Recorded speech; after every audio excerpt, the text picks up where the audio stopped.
Sacramentum et exemplum, don et devoir, le nouveau commandement. Revenons au chapitre 13 de l'Évangile de Jean. « Vous êtes purs, dit Jésus à ses disciples. » Le don de la pureté est un acte de Dieu. L'homme de lui-même ne peut pas se rendre capable de Dieu, quel que soit le système de purification auquel il a recours. « Vous êtes purs. » En cette parole merveilleusement simple de Jésus est exprimée et en quelque sorte presque résumée la sublimité du mystère du Christ. Le Dieu qui descend vers nous rend purs. La pureté est un don. Mais surgit alors une objection. Quelques versets plus loin, Jésus dit « Si donc je vous ai lavé les pieds, moi le Seigneur et le Maître, vous aussi vous devez vous laver les pieds les uns aux autres. Car c'est un exemple que je vous ai donné, pour que vous fassiez vous aussi comme moi j'ai fait pour vous. » Ne nous trouvons-nous pas ainsi, de fait, arrivés à une conception seulement morale du christianisme? En réalité, Rudolf Schnackenberg, par exemple, parle de deux interprétations du lavement des pieds qui s'opposent l'une l'autre dans ce chapitre 13. Une première, théologiquement plus profonde, comprend le lavement des pieds comme un événement symbolique qui indique la mort de Jésus. La seconde est de caractère purement paradigmatique et s'adresse au service d'humilité de Jésus que constitue le lavement des pieds. Schnackenberg soutient que la seconde interprétation serait une création rédactionnelle, d'autant plus que, selon lui, la seconde interprétation semble ignorer la première. Mais il s'agit là d'une réflexion trop limitée, trop liée au schéma de notre logique occidentale. Pour Jean, le don de Jésus et son efficacité durable chez les disciples vont de pair. Les pères ont résumé la différence entre les deux aspects, de même que leur relation réciproque dans les catégories de sacramentum et d'exemplum. Par sacramentum, ils n'entendent pas ici un sacrement particulier, mais le mystère tout entier du Christ, de sa vie et de sa mort, dans lequel il vient à notre rencontre à nous, êtres humains. Par son esprit, il vient en nous et il nous transforme.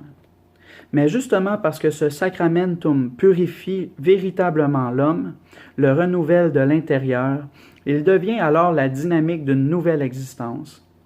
La requête de faire ce que Jésus a fait n'est pas un appendice moral au mystère ou encore quelque chose qui s'y opposerait. Cette requête découle de la dynamique intrinsèque du don par lequel le Seigneur fait de nous des hommes nouveaux et nous accueille en ce qui lui est propre.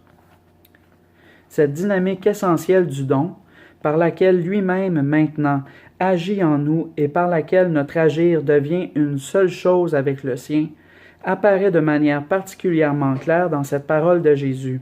« Celui qui croit en moi fera lui aussi les œuvres que j'ai faites. Et il en fera même de plus grandes, parce que je vais vers le Père. » Ici est exprimé précisément ce que les mots « c'est un exemple que je vous ai donné » dans le lavement des pieds veulent signifier. L'agir de Jésus devient nôtre, et parce que c'est lui-même qui agit en nous.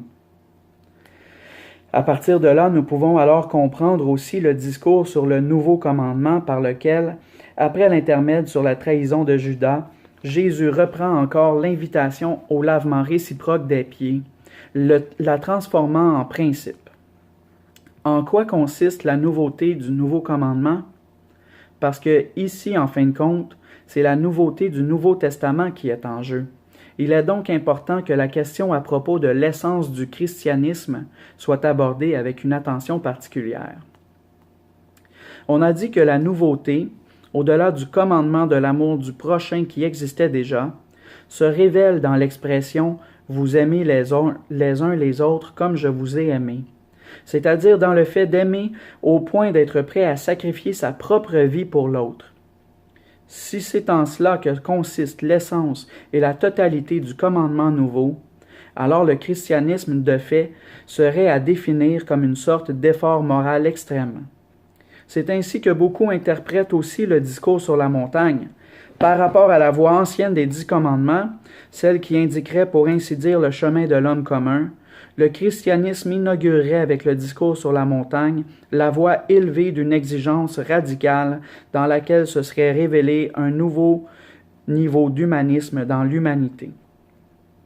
Mais qui, en réalité, peut dire de lui-même s'être élevé au-dessus de la médiocrité de la voie des 10 commandements, les avoir pour ainsi dire laissés derrière soi comme quelque chose d'acquis, et marcher désormais sur les hauteurs de la loi nouvelle? Non, la nouveauté authentique du commandement nouveau ne peut pas se trouver dans l'élévation de l'agir moral. L'essentiel, justement, même dans ces paroles, n'est pas l'appel à un agir plus grand, mais le nouveau fondement de l'être qui nous est donné. La nouveauté ne peut provenir que du don de l'être avec le Christ, du vivre avec lui. Augustin, de fait, avait commencé son exposé du discours sur la montagne, son premier cycle d'homélie après son ordination sacerdotale, par l'idée de l'éthos supérieur, des normes les plus élevées et les plus pures. Mais au long de ses homélies, le centre de gravité se déplace toujours davantage. Il doit reconnaître à maintes reprises que déjà l'ancienne exigence impliquait une perfection véritable. À la prétention supérieure se substitue toujours plus clairement la préparation du cœur. D'une manière croissante, le cœur pur devient le centre de l'interprétation. Plus de la moitié de tout le cycle d'homélie est développé avec cette pensée de fond du cœur purifié. Ainsi, d'une manière étonnante, est rendue visible la relation avec le lavement des pieds. Dans la mesure seulement où souvent nous nous laissons laver, rendre purs par le Seigneur lui-même, nous pouvons apprendre à faire avec lui ce qu'il a fait. Ce qui compte, c'est l'insertion de notre moi dans le sien. Ce n'est plus moi qui vis, mais le Christ qui vit en moi.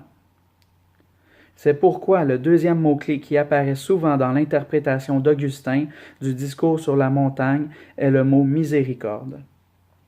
Nous devons nous laisser immerger dans la miséricorde du Seigneur. Alors notre cœur aussi trouvera le juste chemin. Le commandement nouveau n'est pas simplement une exigence nouvelle et supérieure. Il est lié à la nouveauté de Jésus-Christ, au fait de s'immerger toujours plus en lui. Poursuivant dans cette ligne, Thomas d'Aquin pouvait dire « La loi nouvelle est la grâce de l'Esprit Saint ». Ce n'est pas une nouvelle norme, mais l'intériorité nouvelle donnée par l'Esprit de Dieu lui-même. Cette expérience spirituelle de la véritable nouveauté dans le christianisme, Augustin pouvait finalement la résumer par la formule célèbre « Da quod iubes et iube quod vis ». Accorde ce que tu commandes, puis ordonne ce que tu veux. Le don, le sacramentum, devient exemplum, exemple, tout en restant toujours don. Être chrétien est avant tout un don, qui toutefois se développe ensuite dans la dynamique du vivre et de l'agir avec ce don.